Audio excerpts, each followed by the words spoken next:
Mr. Poilievre, I appreciate you being here today. It's good to talk to you, and it was a big day for you, a big speech. We're literally doing this a few minutes after you gave your speech on your vision for the future of Canada-U.S. relations. There's a lot in the speech. I encourage Canadians to read it. I just want to talk to you about one area of it, really. It's kind of in general terms. What separates your vision for the future of Canada-U.S. relations with Mark Carney's vision? Well, there's a couple things. One, I believe that we need to be stronger at home so that we have a leverage abroad.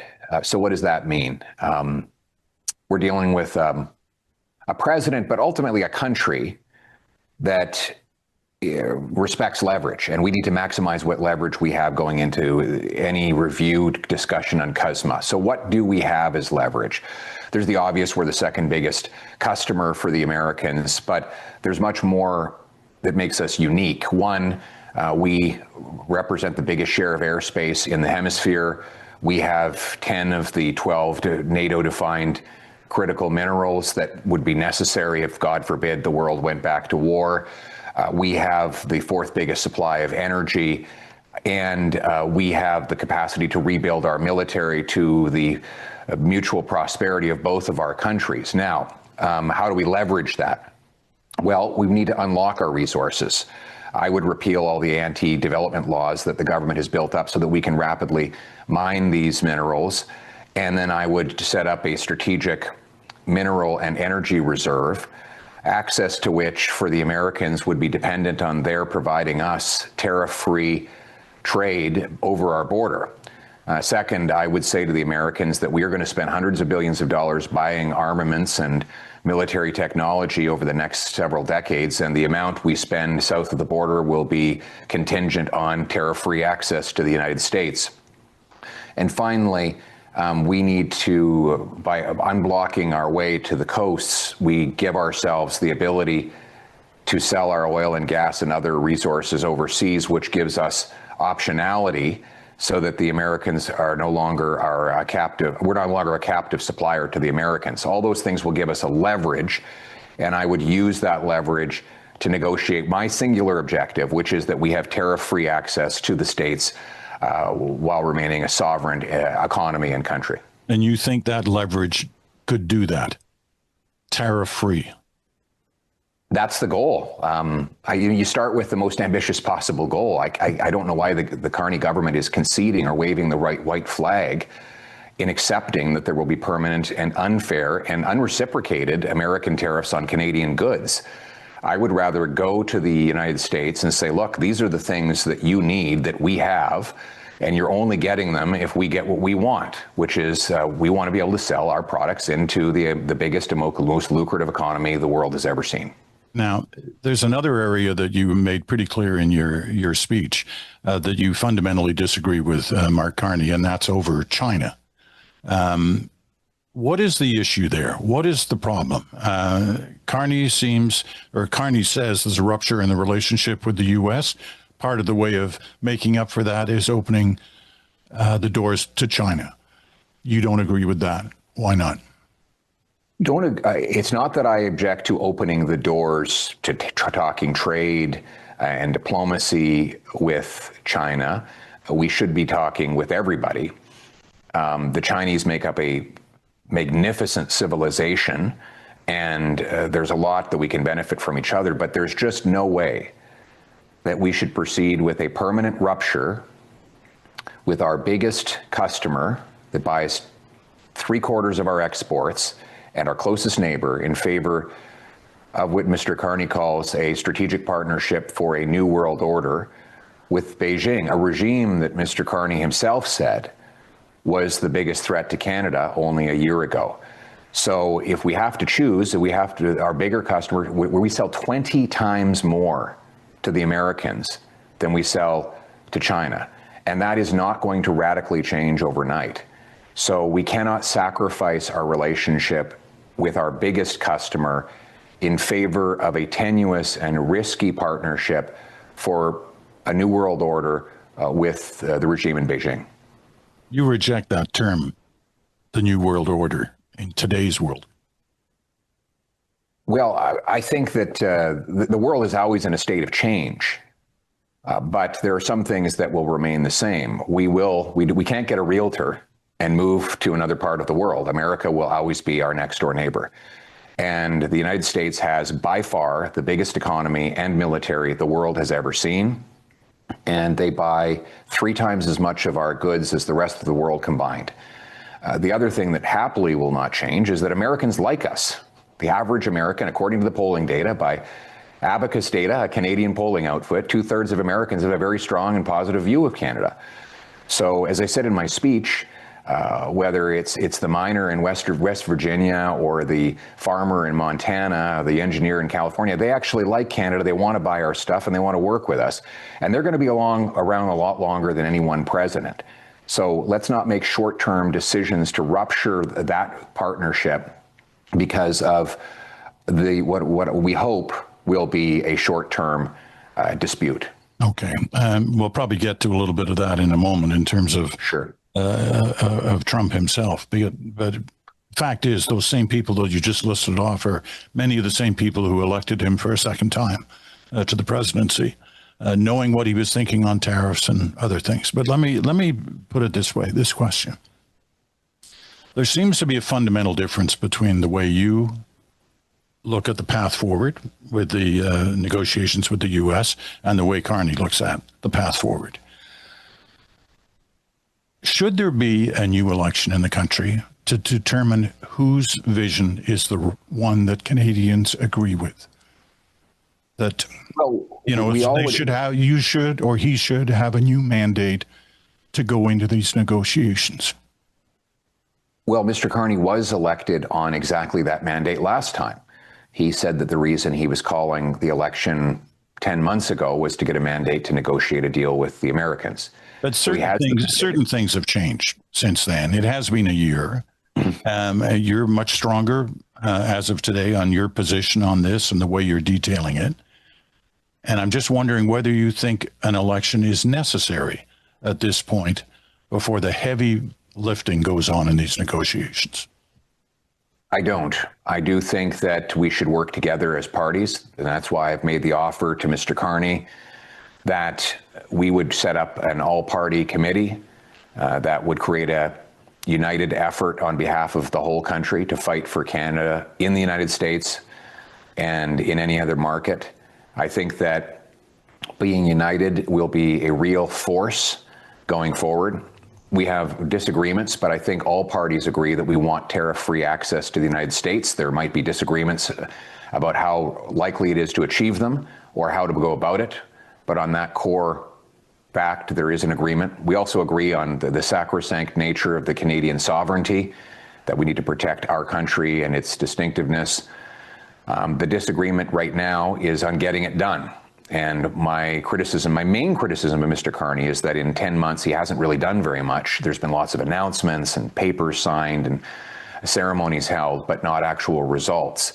And I think it'd be better for us to see some results for him than to spend $500 million on an election less than a year after the last one. Do you respect Mr. Carney? Oh, yes, I do. And I think he respects me as well. We have a very respectful relationship.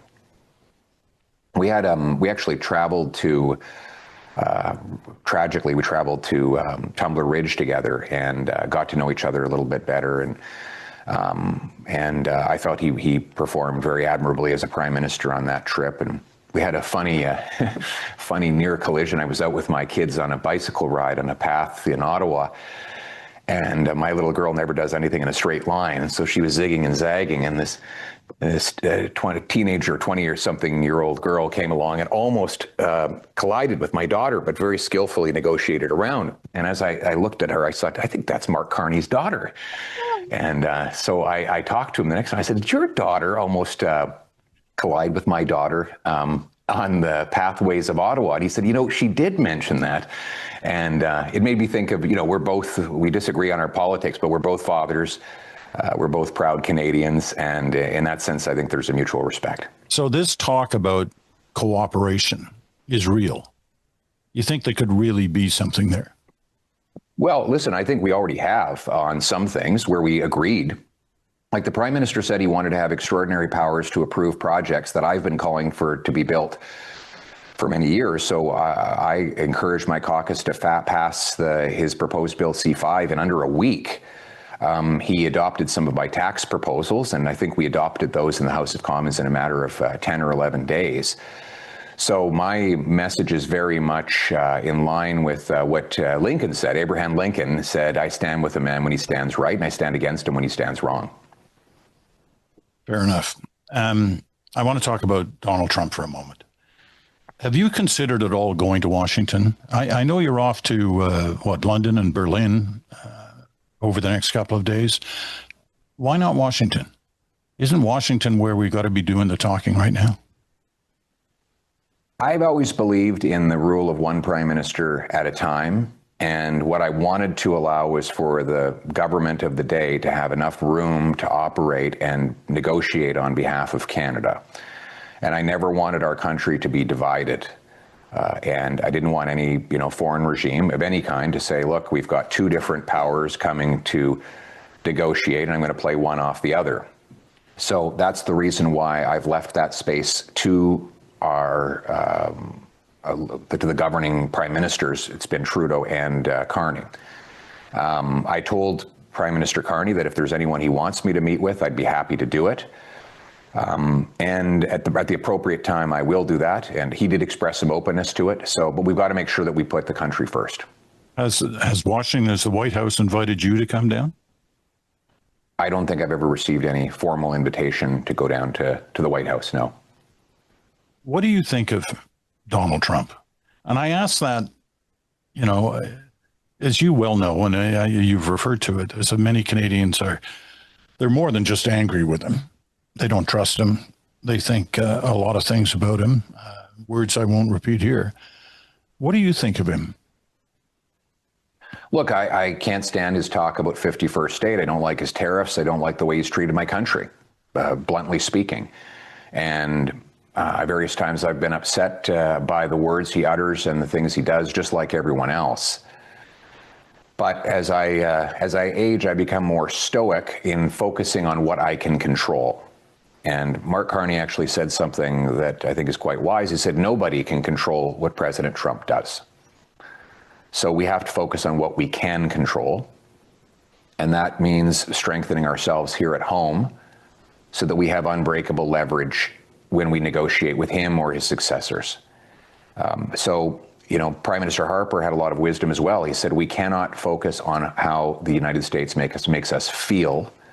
We have to focus on what we have to do to adapt. And that's my focus. You're well aware that some people in your party, I think of the former Alberta Premier Jason Kenney, Jamie Watt, who I'm sure you know, as a kind of backroom organizer over many years with the Conservative Party, and some of your MPs who have spoken out, not necessarily publicly, but they've made their feelings known, that you need to be stronger on the Trump issue. And I'm just wondering if this last week has actually shown you moving towards that. Even some of the things you've said here in this interview, that you're not shy about issuing the word Donald Trump. I think Jamie Watt was the one who said, you'll never be prime minister until you can say the word Donald Trump. Well, I've been saying it for the last 2 years. I mean, I gave a speech, a very aggressive speech, aimed at the president last February of 2025, and in which I very directly went at him and criticized him very aggressively. In fact, I criticized him on Greenland, on his comments about Canadian and other NATO soldiers before Prime Minister Carney did. So I think that anyone who says that has just not been keeping up. When you hear him talk about 51st state or use the term governor, which he did again just a week or so ago, talking about the prime minister, do you think he's joking or do you think he's serious? I hope that he's joking because it's such a ridiculous idea and it would obviously never happen. I've denounced it again and again. We're never going to be a part of the United States of America. We're a neighbor. We're a traditional ally and friend, but we're just never going to be part of the United States of America. And I hope that he understands that. Liberal ministers have said that it's a joke. I don't know, because I've never been in the room with them, so I don't know. But I would hope that he understands that we are always going to be sovereign and self-reliant. Do you talk to anybody in Washington? Do you talk to senators or congressional members or governors of states? Have you talked to any of them in the last year?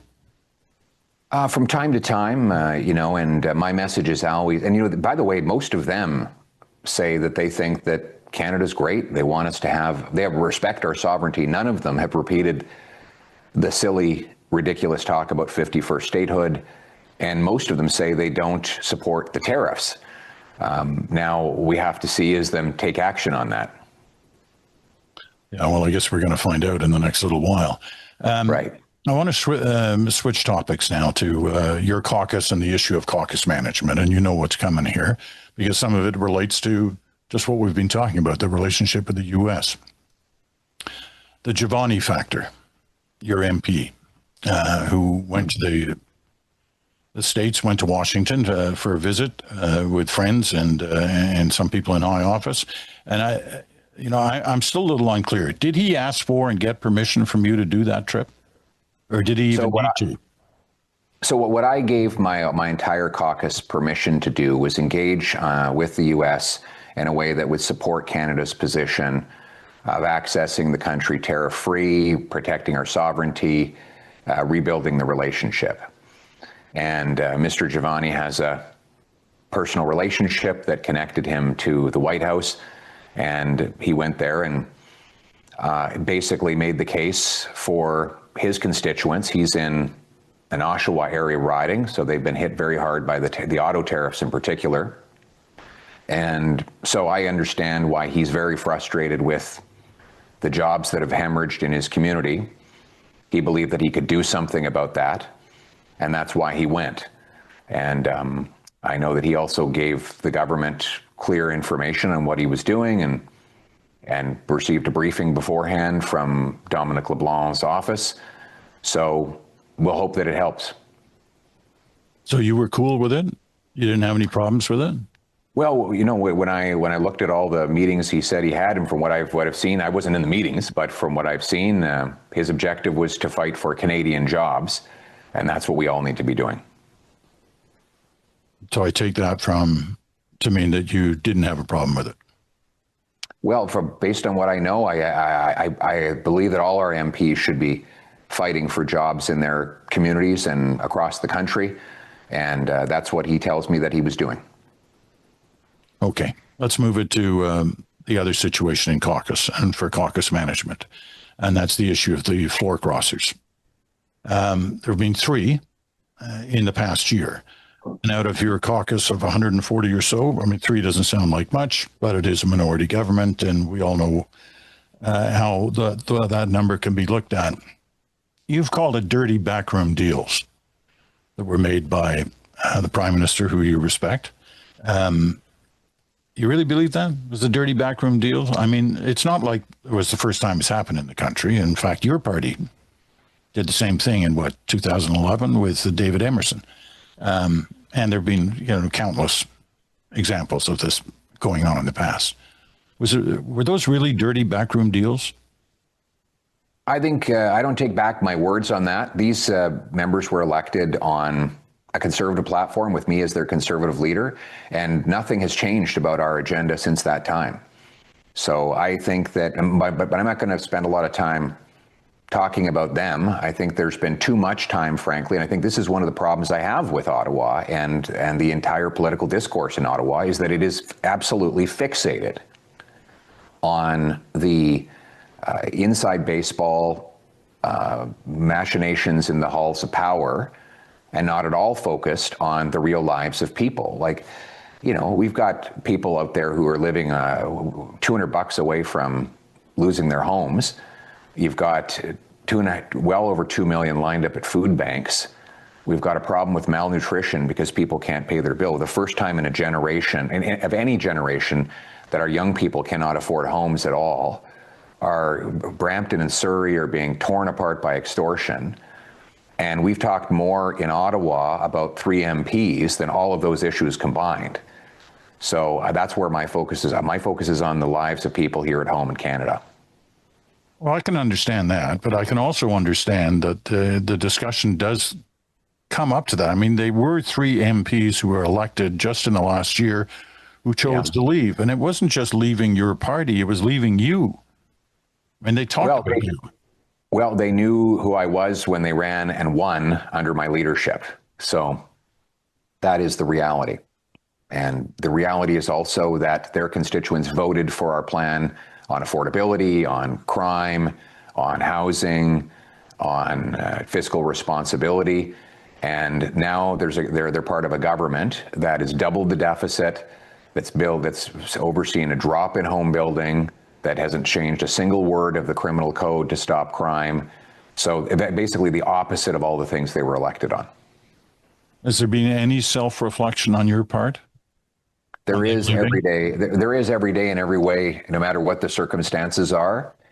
But at the end of the day, I have to focus on the people who voted for us and the ones we need next time. We had 8.3 million, a record number for our party. And those people, like when I bump into them on the streets, they're not talking to me about party membership on Parliament Hill. They're talking to me where their next meal is going to come from, or whether they're going to be safe when they walk out the front door onto their streets, or whether their job is secured. And I think the political scene in Ottawa would be much better, much more served if it would focus on the daily lives of people rather than on the political machinations of Parliament Hill. You know, it's been almost a year, how time flies, right, since the election. And I'm just wondering, in that year, have you changed?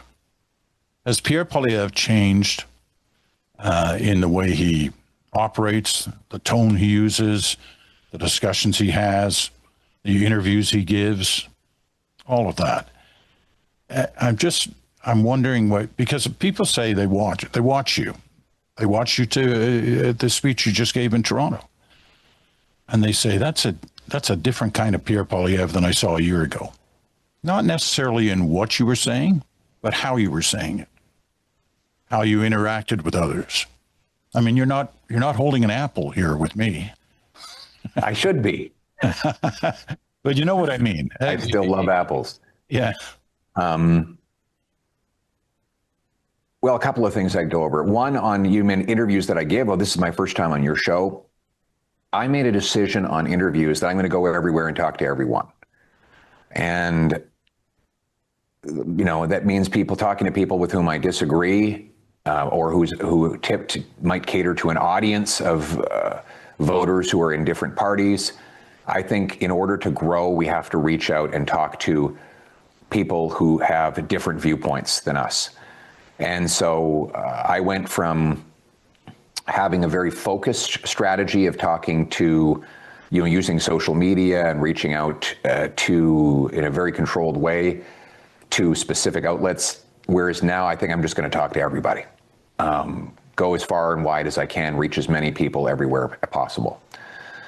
I think temperamentally I've become more stoic.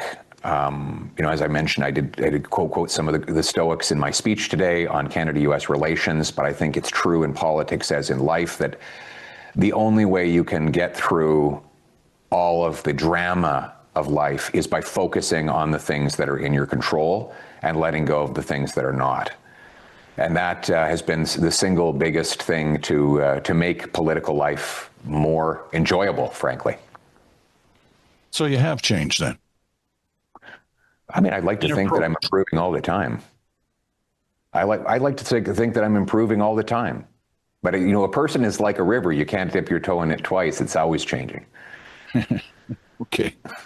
Where are you going to run in the next election, whenever that might happen? Well, you'll have to stay tuned. I represent the great people of Battle River Crowfoot. And I want my focus to be, as member of Parliament, to be on them right now. And I've been very blessed it's a big riding to represent, 60,000 square kilometers, 60 communities, a military base, energy workers, farmers, ranchers, the best people. And I want to serve them well. And when the time is right, you'll know my next step. Well, let's talk about that riding for a moment, because, you won big in there. Your predecessor won big in there. How does that riding feel about the debate surrounding a possible referendum on separation? So I would say there are very patriotic people in Battle River Crowfoot. They love Canada, but they are very frustrated with the way Ottawa has treated them, and they're right to be frustrated.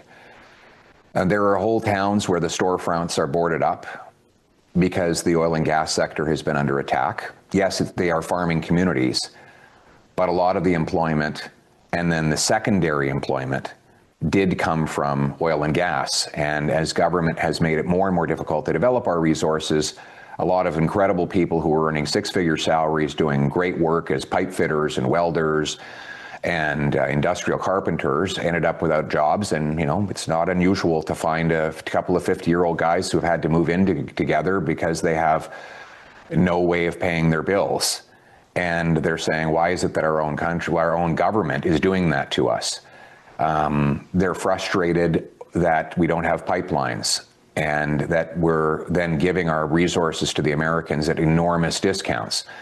There are much smaller irritants that accumulate, like confiscating hunting rifles and pop can guns that are used on farms, banning rodenticides that are necessary to protect tens of thousands of dollars of your crop against rodents. Now, we might think that's a minor issue, but if you're a farmer who's just had a $20,000 hole dug in his field because Ottawa's banned him from dealing with gophers, you might feel differently. So I believe we need to make this country unbreakable and absolutely united. I am a firm Canadian federalist. I said that in the by-election. I've said it my whole life as a born and bred Albertan.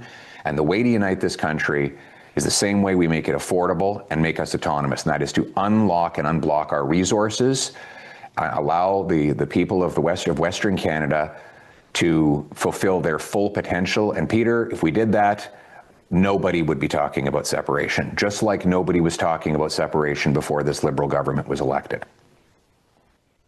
Do you feel that your entire Alberta caucus in the federal party, I see you said in the last week or so that they're all against separation.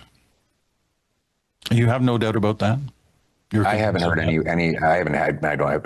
haven't asked directly one by one, but I haven't had a single one of them suggest that otherwise. My caucus is fiercely patriotic. We love Canada, and we will be united. And while I hope there is no referendum, if there is one, I will be strongly supporting a united Canada, as will our caucus. Are there consequences if a caucus member takes a different approach? Well, first of all, I'm not aware of anybody taking that approach, so I don't think we need to utter threats against people who haven't done anything other than be patriotic Canadians. So that's where we stand. We love Canada. We're here to unite it and make it stronger here at home and abroad.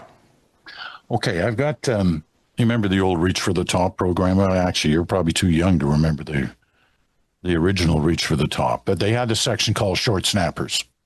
And these are kind of short snappers, all right? All right. F-35 or Gripen. You're big on bolstering defense forces and clearly spending an awful lot of money. This is going to be one of the big ticket items. F-35 or Gripen, where are you on? Well, there's no debate right now about having some F-35s. The debate is whether we have a single or a dual fleet. And what I would say, Peter, is I will be saying to the United States, the degree to which we spend money, our very large and growing defense budget, on American-made or partly American-made armaments will depend on our ability to have tariff-free access to the U.S. So this is all part of the same discussion. And I said in my speech today, whether it's drones, armaments, ammunition, or anything else, if we cannot make it here, obviously we'll have to import some things from abroad. And the extent to which we buy from the U.S. will depend on whether or not they're willing to give us what I want, which is tariff-free access to their markets. You're always been somebody, not unlike many members of other parties as well, who've been focused at times on the deficit, and we can't Yes. let it get out of hand. It's getting out of hand and will continue to do so with the kind of military expenditures that we're looking at. You don't have a problem with that? I have a big problem with that because I don't think that, I think that the deficit is, first of all, it's driving inflation. It's an undeniable fact that deficits create more demand than supply, which drives up prices. It increases the money in circulation, which bids up the goods we buy. That's why Canadians can't afford homes and food. I believe that the military buildup needs to be done in a way that maximizes the reach of each dollar. So this is one of the areas where I think a lot of the international community has got the measurement wrong. They're saying, well, we just have to measure how much you spend. Well, no, I want to measure how strong we can get. Look at the Ukrainians. Look how strong they have gotten with very low cost investments in modern technology. Some of the drones they're buying are $300 to $1,000 a pop made in garages. Now, we're not going to be making our armaments in garages, but the point is that they measure their success by the fact that 80% of the casualties they carry out on the Russians are now done with these drones, low-cost drones made with 3D printers, often by civilian suppliers. So we don't necessarily need to spend all of our money on the most expensive, exquisite 15-year defense industrial complex systems that break the back of the taxpayer. We should be narrowly targeting the money to the things that increase our power and security at the minimal cost to the taxpayer. Did you say you were in favor of 2 fleet fighters? Or did you I didn't. I think this is something that we need to talk about with our American friends. I think the bottom line is that a single fleet is more efficient. But we have to say in the negotiations and the review of CUSMA, that the degree to which we rely on American-supplied military equipment and arms is dependent on our tariff-free access to their economy. So it's all part of the leverage. Leverage, leverage, leverage. European or Korean subs? That's a good question. I don't have an answer for you right now. I know the government is doing a very careful analysis of the various capabilities and costs. And I would have to do some more, like the government. I'm not ready to make a decision on that one. But it will be, we do need submarines, absolutely, a very powerful fleet, particularly to secure the Arctic. One last one on this security issue, and it definitely affects the Arctic, which I know you're concerned about, and so is the government. So are a lot of Canadians. Canada and U.S. have a common interest in continental defense, obviously. Would you pay to get to be a part of Golden Dome? We don't know what it is, what it does, or what it costs. So again, we'd have to know all of those things first. And these are the concept of it. You have a problem with that? The concept of blocking intercontinental ballistic missiles that might be flying towards Canada? I mean, I think even the Prime Minister has said that he doesn't have a problem with that. And I can't argue with him on that point. But we need to know, does this actually do that? How much does it cost? What are we expected to contribute? And are we going to have tariff-free access to the United States of America? Those are all things we need to consider in the same conversation. And you actually think that tariff-free access is possible, given all the things that Donald Trump has said? Well, first of all, he has 3 years left in his term. Second of all, we have to start with our goal. I mean, if we walk in waving the white flag, then we're going to end up with the worst possible outcome. And I think that, the Liberal government has already admitted that they're not going to be able to negotiate tariff-free access before they even get to the table. I don't know why you would make that concession unilaterally. That's not how you negotiate. I really feel like one of the mistakes Mr. Carney has made is making a whole series of unilateral concessions without getting anything in return. And then he starts from a maximal position of weakness. My approach is the opposite. Let's build up our leverage and demand the most in return for that leverage in the hopes of getting the best outcome for our people. See, that's where, and we've only got a minute or so left here, but that's where I have this issue with the fundamental differences in your approaches. And, either you've got to convince the prime minister to come closer to your position, or you're going to have to go closer to his position, or Canadians are going to have to determine who has their mandate to go into these negotiations. And you're sort of flat out saying, no go on an election. We've got to work this out between us. Well, we've got a food price emergency in this country. Why don't we get busy and solve that? We've got a crime crisis because the criminal code is turning loose the worst 4,000 offenders on our streets. Let's fix that. We've got an immigration crisis with 2 million people here whose permits are going to expire over the next several months. And we don't know how we're going to deal with some of the refusals to leave and what that means for housing, healthcare, and jobs. These emergencies are before us. They were all created by the Liberal government. Now let's put aside who caused them and focus on solving them. That's what I've been trying to do ever since the last election. So let's focus on that. When you talk to your caucus about that, are they all with you there on that? I mean, there's some pretty deep feelings about the Liberals in that That's caucus. true. And you standing in front of them saying, we got to work together here. Well, listen, I said to them the very first week after the last election, we're not supporting the Liberals. We'll support policies that we think are good for the country, and we'll oppose policies that are bad for the country. So, if Mark Carney came forward tomorrow and said he was going to lower taxes on Canadians, I would support that. But he came forward with a bill that censors religious worship. Well, we oppose that because we don't believe in censorship. We believe in the separation of church and state.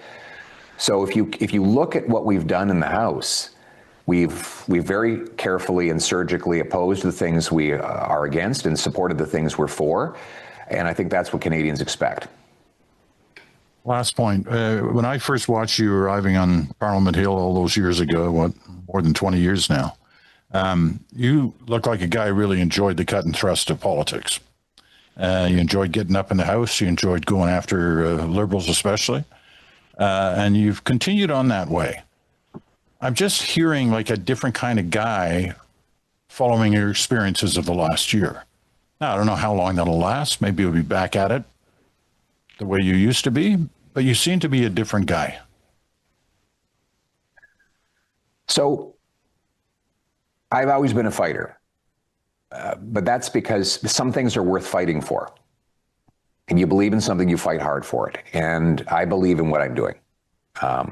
It is, sure, the cut and thrust is fun, but I actually have underlying convictions, belief systems that I want to advance. I really want this to be the country that gave me the opportunity to be available to other young people. I started off very humble beginning. I was adopted by school teachers.